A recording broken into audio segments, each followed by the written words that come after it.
Well, today we're going to continue our look at Psalm 23. And we're going to be in Psalm 23, verse 4. So far along this journey, we've been asking these questions. What are the secrets to happiness? What are the secrets to happiness? God gives happiness. And Psalm 23 provides a lot of instruction for us on that. Some of the things we found along the way. Number one, enter into a relationship with the Lord. Enter into that relationship. Call out to Him. Let Him be your provider. Number two, humble yourself beneath His care. 3, focus on the right stuff.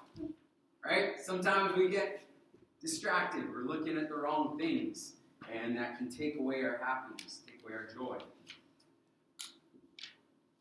Number 4, rest instead of frenzy. Learn to rest instead of grasping for more and more. God knows His reputation is on the line. It's for His namesake. All of it is. He knows His name is on the line. So, be okay with the path that you're on. Whatever it is, if you're in the path that leads through the valley of the shadow of death, be okay with that. If you're on the path that leads through still waters, and God's calling you to a time of quiet, be okay with that. If He's got you on a path of getting active, getting busy, doing the works of righteousness, then get at it. But whatever it is, be okay with the path you're on, because God knows it's all about Him. His reputation is on the line. So we're going to continue. Verse 24, looking today at the rod and the staff. Your rod and your staff, they comfort. Well, we're going to take a look at what this rod and staff are today. And so here's a picture. And you can see a rod is kind of this short instrument. And then the staff is the longer instrument. It's got a little crook on it. Okay? What are these things? Well, if we go back into the Hebrew words of these things, the rod is literally a stick. Okay? It's a stick or a club. It's a short club-like instrument. Okay? I was looking at some of the modern day shepherds in Africa and things of that nature, and sure enough, like you look even today, they'll take a root, part of a tree, right, with all the little roots and stuff on the bottom, and they'll have this stick that's maybe like this long, right? And it's like this little club thing, right? It's like, oh, okay, club. How is a rod, this club thing, a comfort to us? Well, we're going to look at that. And then the staff. The staff is this long, thin piece. And it would be a little bit more flexible, but made of hardwood also. Okay? Made of hardwood, and so it's sturdy, a little bit flexible, and it would be fashioned on the end. It would be bent with that crook on it. And so we might look at this as a crook and a club when we say the rod and the staff. Okay? And so we're going to look at these things, what they are, first off, and what they mean individually and what they mean together. Okay, so that's where we're going this morning. First, the rod. I mentioned it's this short club-like thing, and really it's used for fending off predators. Okay, that's the primary purpose, fending off predators. As I've been studying, I've been reading this little book here, Psalm 23 by Philip Keller. Philip Keller is a shepherd.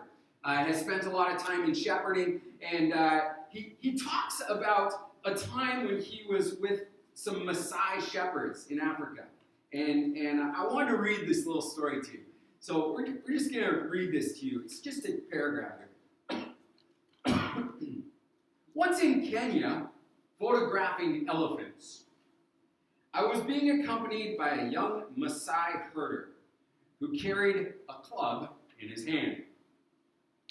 He came to the crest of a hill, which we could see a herd of elephants in the thick bush below us. Now they're there to photograph the elephants, and so they want to drive them out into the open where the elephants could be photographed. So we decided to dislodge a boulder and roll it down the slope.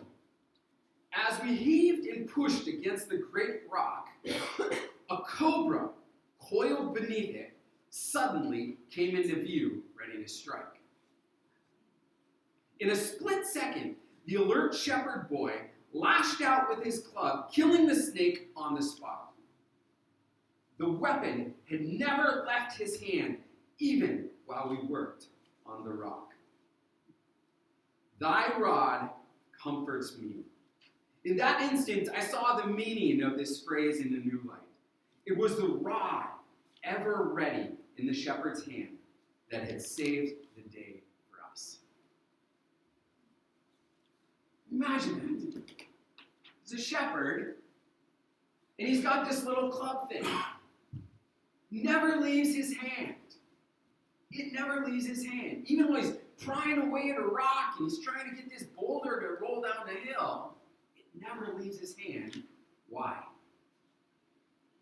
Because in an instant, danger can pop up. And in that instant, he was ready. Danger averted. A rod is used for fending off predators. Well, here's another picture of maybe another way that the rod would be used to fend off predators. Give it a whole huck a chuck and knock out, some coyote that's there or something like that. And so, there's the rod for you,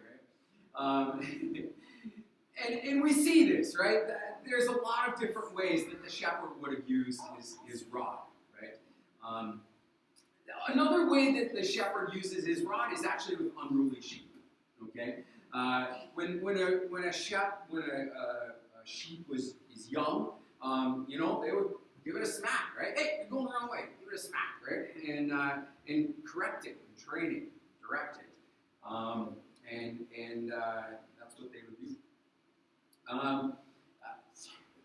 Maybe another way too that they would use the rod would be for counting sheep. Okay, some might use their rod, some might use the staff. Different accounts use them different ways. But either way, the sheep would be coming in, and as they're coming into the sheep pen, the shepherd would be standing there counting the sheep as they go under the rod, right, or under the staff. And so they would do it for that. But the rod is this short, club-like instrument. So what is this staff? Well, we've already looked at it. It's this long, crook-like thing with this bent end, long and thin. It was used for lifting fallen sheep, okay? Israel is a very rocky terrain, right? And there's lots of things, crevices that sheep could fall into and get stuck. And so the shepherd might need to reach down and lift up a lamb and pull it up, right? So that's why the crook would be there, lifting up a fallen sheep. As sheep matured, they didn't need the smack of the club anymore. The shepherd who was going along could just kind of reach out with the long thing and just give him a tap on the hind quarters, and the sheep would turn in, right? If it started to go off on the wrong direction, it would turn in quickly, just a touch. And so the long staff might be used for that. It was also just for leaning on, right? Let's face it, you're out there under the hot sun or under the rain if it's a rainy season, and you're just out there for hours on end. And your job is just to stand there. It'd be nice to kind of just have something to hang on to, right?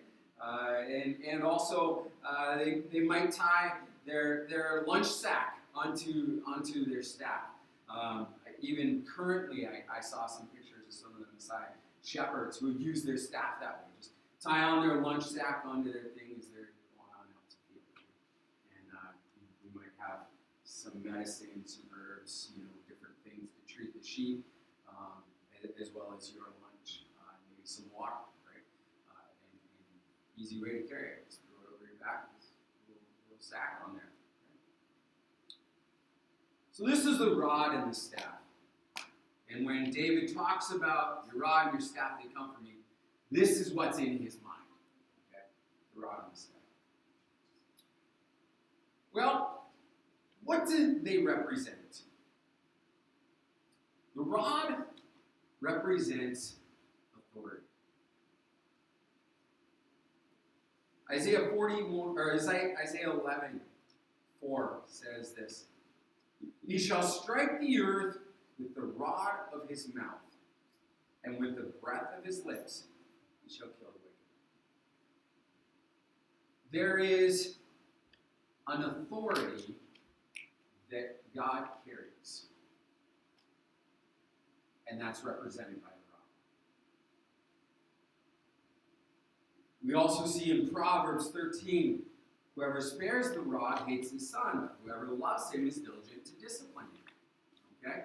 So our frame of thinking about God in his authority is not just a God who lashes out, but a God who loves, who cares for, and is willing to discipline, to train, to shepherd, to guide. And I know that in our world, we shy away from that. We say, we don't want to talk about God that way. But the truth is, God is love. And his love compels him to discipline us. His love compels him to care for us and not let us just go our own way, however we feel like. Because as we know from sheep, when they go off on their own way, they get into trouble.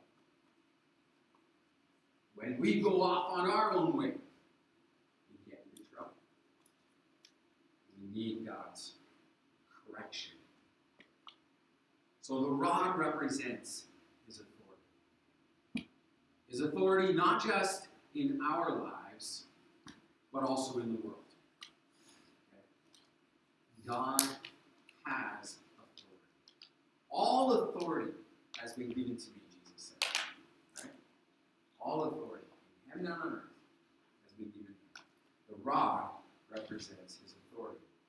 And for David, that represents a comfort. We're going to look at that, how that works out. So the rod represents authority. The staff represents support. Okay? I want you to picture that leaning on. Right? Where it's support for us. Exodus 4:17, God is speaking with Moses, remember? At the burning bush. And what's he say to him? Take in your hand this staff with which you shall do signs. The staff was Moses' support. Now, obviously, we know that it wasn't just the staff. It was, the Holy Spirit, God moving in his midst. God was the one who was his support in truth. But the staff was a symbol of that support. Okay? As God sent Moses to Pharaoh, he said, take with you this staff. This staff is going to be your support. Through it, I'm going to do all these signs and wonders. All right? So that staff represents support. Kind of an opposite example of that would be in Ezekiel 29. It talks, verse 6, it says, you have been a staff of reed to the house of Israel. When they grasped you with the hand, you broke them toward their shoulders. So here's the picture of Israel broken, reaching out for a staff and finding a staff of reed. Wow. Great. You failed. You weren't a staff that was strong. Okay? So when we see the staff, we need to see that it is talking about support. Okay? There's a comfort, there's a support in that. So how do these play together? We already talked about I guess we reference back to Hebrews 12 says, "For the Lord disciplines the ones he loves and chastens every son whom he receives." How do these two work together? The rod and the staff. Well, to talk about that, I want to take you back to Egypt for a minute. Anybody ever recognize this picture before? King Tut's tomb. Now you'll notice, what does he have here? He's got a shepherd's crook and a whip. Okay? A flail. So Pharaoh was represented by these two tools that Pharaoh carried in his hand. A crook and a flail.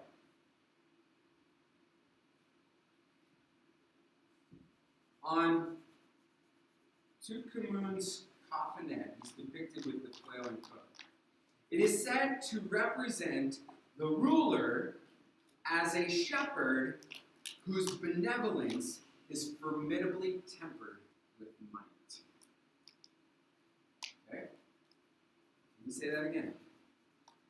It's to represent the ruler as a shepherd whose benevolence is formidably tempered with might. So for Pharaoh, he's saying, I am your shepherd. I am your shepherd, but beware, I am Pharaoh. Okay? The whip. I think God chooses more shepherding instruments, not a whip. There's a rod.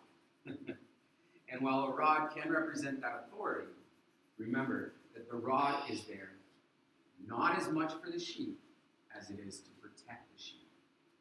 Okay? It's to protect from outside predators. Okay? So when we look at God, I think that what we need to recognize is that he is a shepherd with formidable might. He is our shepherd who is strong and will crush our enemies. Let me ask you, does that bring you comfort? It brings me comfort. It brings me comfort. I know that I am a wayward person. I know I tend to go off on bunny trails. And I need a shepherd to guide me back. Say, no, don't go over there. You're going to get in trouble. Stay here. Something that I think is interesting, we experienced when we were out at Rock Solid with the sheep, but also I experienced it with the teenagers I was working with. And there was this interesting thing where the sheep would sometimes get a little rebellious, right? And they would go off on their own way. And the shepherd, our friend, would have to kind of corral them back and stuff. And he knew that if they turned into him when he called out for them, that they were in a good head space and the sheep would come back. Okay? If they didn't turn into him, then he would have to go out and exercise some discipline on that sheep. Okay? As we were working with our teens at Rock Solid, we would often ask ourselves the question, is this student just being kind of brainless at the moment, right? Or are they being rebellious? And so what we would do is we would set a limit, right? So let's say, one time I had these guys. They were, our building was set up as an upstairs that had stairs going down, and then a hallway, and then you could go outstairs, come up some stairs, come through the kitchen, and then repeat this big loop, And so one day I had two guys that were just chasing each other, okay? Now, you got teenage bodies, okay? We're not talking about little Bastion running around, okay? We got teenage bodies running through the building, all right? Chasing each other full tilt through this loop, okay? Well, about the third time they came through, I'm sitting there trying to work on some stuff with a student, one-on-one, right? And we're in the dining room, and here's these kids just coming, ripping through, right? Now, at this moment, I'm starting to ask myself, okay, are they just being rebellious, or are they just being teenagers, okay? And so I set a limit, right? I said, as they went running by the third time, do not come back in here again, okay? I said it with my very authoritarian voice. and in that moment, I knew if they came back, I would have to give them some consequences because they are genuinely being rebellious. If they didn't come back, then they were turning into me. All right? They were turning into what I was saying. They were giving into my authority. They were safe. They weren't going to run off and do something actually dangerous. They're just being silly teenagers. Okay? And so we have this model, I think, that shepherding can offer us. When we're going astray, the shepherd looks and says, are you going to turn in? Or are you going to keep going?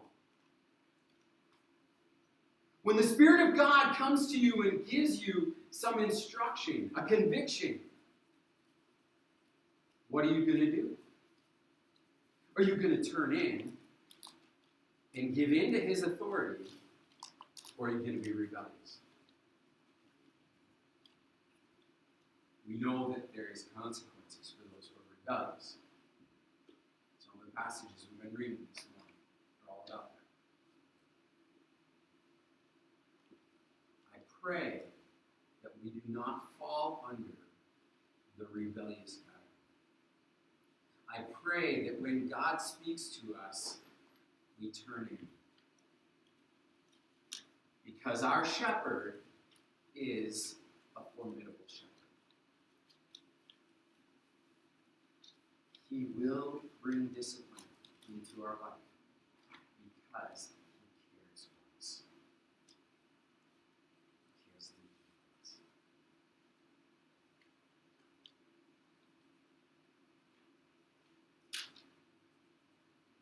So today,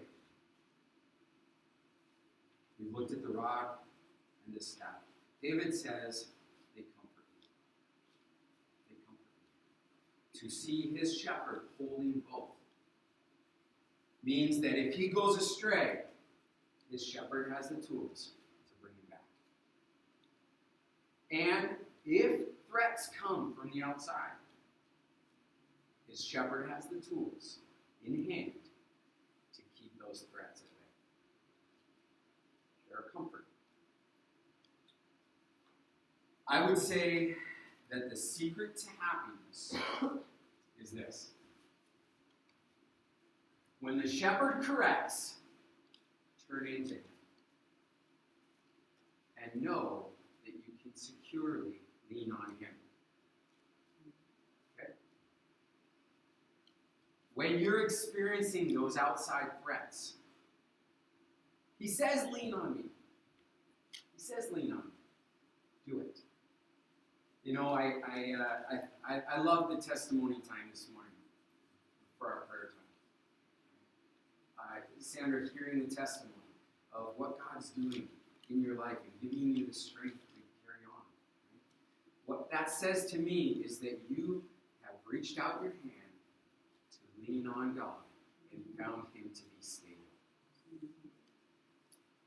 He is secure. And we can lean on Him. When the shepherd corrects, turning it, I know that you can securely lean on. A couple of suggestions for this week. Number one, in your devotions, remember to rest. Okay? When God comes in your devotional time and he gives you some instruction through Scripture, if that's a convicting word that you're feeling or sensing, rest with it. Rest with it. Turn into him. Okay? Turn into what he's saying. Remind yourself that you're safe. You know, we talked about this with sheep, that they're not able to lay down unless they feel safe. Right? Remind yourself that you are in God's hands. And that might be something, if you struggle with anxiety, that might be something you need to remind yourself of 20 times a day. Right? Remind yourself over and over and over again. I'm in God's hands. I am safe. I am in God's hands. I am safe. And then look for his promises. Our God holds a wealth of promises for us in Scripture. And we can go to them and we can find support when we are feeling down. Your rod and your staff, they comfort. Are you comforted? Let's go ahead.